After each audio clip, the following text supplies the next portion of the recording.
Hello दोस्तों, नमस्कार। मेरा नाम है गौरव और हम स्टडी पॉइंट पर। हमारा काम है स्टडी करके आपके पॉइंटों को आसान भाषा में क्लियर कराने का। दोस्तों, जो आपने देखा होगा कि आज पूरे भारत का एक ही माहौल हो रहा है। मीडिया, सोशल मीडिया, हर जगह बवाल उठा हुआ है। फेसबुक, यूट्यूब, हर जगह देखिए, हर रोड, हर चौराहे पर एक ही बात चल रही है, यूजीसी। दोस्तों, जब से ये मुद्दा आया है, एक हिंदुओं में एक हलचल सी हो गई है, एक डर महसूस होने लगा है। ये कास्टों की बात नहीं कर रहा दोस्तों, मैं हिंदू की बात कर रहा हूं। देखिए, जब बीजेपी सरकार आई थी तो मुसलमानों को डर लगने लगा था। मुसलमान कहते थे हम डर के माहौल में हैं। बड़े बड़े शाहरुख खान जैसे, आमिर खान जैसे आदमियों ने अपने कॉन्फ्रेंस में, बड़े बड़े आदमियों ने अपनी कॉन्फ्रेंस में कहा कि हमें डर लगता है। पर अब तो हिंदुओं को डर लगने लगा है, क्योंकि बीजेपी अब हिंदुओं को बांटने चल दी है। हमारा एक, पहले भी मैंने इस पर एक वीडियो बनाई है, बांटो काटो और भूखे मारो, सरकार की नई नीति। क्योंकि दोस्तों, सरकार को अब ना जवाब ना देना पड़े, किसी शिक्षा पे कोई बात ना करनी पड़े। आपके जो घर के मुद्दे हैं, जो आपके ऐसे मुद्दे हैं जिन पर सरकार से आपने सवाल पूछा, तो सरकार को सवाल ना देने देने से अच्छा है कि इनको जातियों में बांट दो। कोई ना कोई मुद्दा उठा के ले आओ। कोई प्रदर्शन नहीं था, कोई आदमी कुछ कह नहीं रहा था, कहां से एकदम ऊपर आसमान से टपकाया और एक लेके आ गए बिल, यूजीसी। किसी ने इस पे कोई बात ही नहीं करी, कोई किसी ने कोई मांग ही नहीं करी, सिर्फ सरकार ने अपने पास से लेके आ गए। चलो, सरकार अपने पास से भी लेके आई तो जवाब तो दे, इसके क्या कारण है, इसके क्या फायदे हुए हैं। स्टूडेंट हैं, वे फीस नहीं भर पा रहे हैं। एक स्टूडेंट अपने ऊपर आग लगा लेता है पेट्रोल डाल के, और सरकार चुप मारे बैठी है, क्योंकि उसके फीस, उसको स्कूल में फीस देने के लिए पैसे नहीं थे, तो उस स्कूल वालों ने उसे बाहर निकाल दिया। अब उसको किस चीज में जोड़ा जाएगा? कहा जाएगा कि फीस के लिए नहीं, स्कूल के लिए नहीं, कॉलेज के लिए नहीं। ये लड़का मरा है कि किसी सवर्ण जाति के आदमी ने, किसी पंडित ने या किसी और ने इस ST SC वाले बच्चे को कुछ कहा और इसने माटी का तेल डाल के आग लगा ली। सरकार के ऊपर कोई धब्बा भी नहीं लगेगा, क्योंकि वैसे भी ये सफेद कुर्ते में चलते हैं। कोई जवाब नहीं दे पा रहे हैं। इनके MP MLA सबसे पूछा जा रहा है कि कोई तो जवाब दीजिए। कुछ चुप्पी। हम इससे, चलो भाई, आप बिल लेके आए हैं, कोई कॉन्फ्रेंस तो कीजिए, उसके फायदे बताइए, क्या नया किया है उसमें। कोई नौकरी की बात की है, कोई घर मिल रहे हैं, बताइए क्या कर रहे हैं। कोई बात नहीं, सिर्फ एक ही बात कि भाई जो सवर्ण है वह SC ST से लड़ लो, ये इकट्ठे ना हो जाएं। सरकार सोचती है इकट्ठे ना हो जाए, इकट्ठे होंगे तो सवाल पूछ लेंगे आपसे, मुट्ठी बन जाएगी। इनकी मुट्ठी बंद ही मत होने दो, क्योंकि मुट्ठी बंद हो गई तो जान जाएंगे हमारे बारे में, शिक्षित हो जाएंगे तो जान जाएंगे। अम्बेडकर साहब भी तो शिक्षित थे, जान गए थे, इसलिए राजनीति से लड़े इलेक्शन, फिर दोबारा नहीं लड़े। उन्हें पता थी कि गंदी राजनीति में कोई सफल आदमी रह ही नहीं सकता, सारे के सारे चापलूस चाहिए इन्हें। अपने पास शिक्षित आदमी को रखने से अच्छा है कि किसी 10वीं फेल को रखो और उससे सारा काम कराओ, क्योंकि शिक्षित होगा तो आपसे जवाब ले लेगा, आपसे पूछ लेगा, आपकी गलत नीतियों को टोक देगा। आप वही तो नहीं चाहते कि आपको कोई टोके, क्योंकि आपके पास कोई मुद्दा था ही नहीं। बेरोजगारी के लिए कोई मुद्दा नहीं। प्रधानमंत्री से मैं आह्वान करता हूं, वो एक भी अपना ट्वीट दिखा दे 2014 से कि उन्होंने शिक्षा पे क्या काम किया है। स्कूलें बंद हो रहे हैं, हरियाणा के स्कूल बंद हो रहे हैं, यूपी में हो रहे हैं, दिल्ली में हो रहे हैं, स्कूल बंद हो रहे हैं। अरे उससे तो अच्छा केजरीवाल ही था, कम से कम स्कूल में कुछ किया तो सही। आपके किसी MLA MP ने कोई नए स्कूल का उद्घाटन किया है, या किसी पुराने स्कूल को नया स्कूल में कोई बिल्डिंग या कोई ऐसी उसमें बनाई है? टीचर की कोई भर्ती करी है? राजनीति इतनी गहरी हो गई है दोस्तों, जब पुलिस की नौकरी करती है, जब कोई सरकार का इलेक्शन का टाइम हो जाता है लास्ट का, तो वो भर्ती निकालती है और कह देती है कान में चुपचाप अपने जितने भी कार्यकर्ता है कि हम आए तो आपके बच्चों को नौकरी लगवा देंगे, आप हम आए तो इन वैकेंसियों को सारियों को भर देंगे। और जैसी वो सरकार जाती है, उसकी जगह दूसरी सरकार आती है, दूसरी सरकार आती है और कहती है ये भर्ती रद्द। पुलिस की नौकरी होगी तो सोचे कितनी फिजिकल के लिए कितनी मेहनत करते हैं बच्चे, उनके ऊपर कोई बात नहीं करेगा। हमें जातियों में बांट देंगे, जातियों में बांटकर देखिए, मैं ये नहीं कहता कि जातियों में बांटना सरकार ने बांटा है, जातियां बहुत पीछे से चलती आ रही हैं, पर जातियों में और ज्यादा कहते हैं ना, आग में जैसे घी डालने वाला काम है, वो बीजेपी सरकार कर रही है। और गलत है, इनकी नीति इनको पता है, वरना ये आते सामने और कॉन्फ्रेंस करते और बताते कि हाँ इसमें ये इनके फायदे, हम भी साथ देते, आप भी साथ देते, सब साथ देते, भाई चलो किसी का तो फायदा हो रहा। फायदा तो किसी का होता ही नहीं, बताइए। अरे शिक्षा कुछ कीजिए, नौकरियों में कुछ कीजिए, पर सब चीज तो प्राइवेट करते जा रहे हैं आप। नौकरी के नाम पे तो आप पकोड़े कहते हैं, तल लीजिए, तो पकोड़े तलिए, ये भी नौकरी है। कोई सब्जी का काम कर रहा है, वो भी नौकरी है। और उसमें आपने कह दिया रजिस्ट्रेशन कीजिए, हम आपको लाइसेंस देंगे रेडी लगाने का। वाह सरकार वाह, बहुत अच्छे। किसानों को बांट दिया। अब किसानों की जमीन, कभी जो आपने देखा होगा किसानों को हर 3 महीने में 2,000 रुपए आ रहे हैं। आप सोचते हैं जो किसान होंगे बड़े खुश होंगे कि हमें हर महीने 2,000 रुपए आ रहे हैं।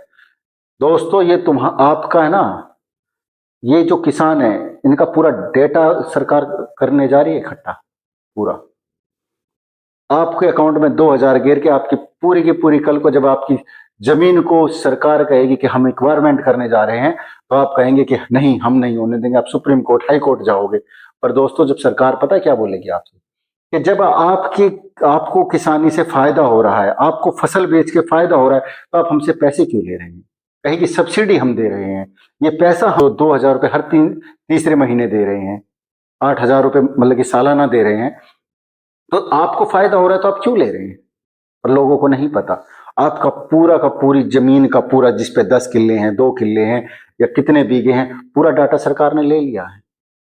जब किसी अडानी अंबानी को बेचनी होगी तो बस एक डाटा निकालेंगे कि कितने जमीन चाहिए, 5,000 एकड़, 10,000 एकड़, ले लीजिए, 1 रुपए में ले लीजिए, क्योंकि सरकार के पास बहुत जमीन है, क्योंकि आपका डाटा है उसके पास। आपको लालच दिया जाता है, डराया जाता है, और आपसे वो चीज कराई जाती है जो आपके हक में ना हो।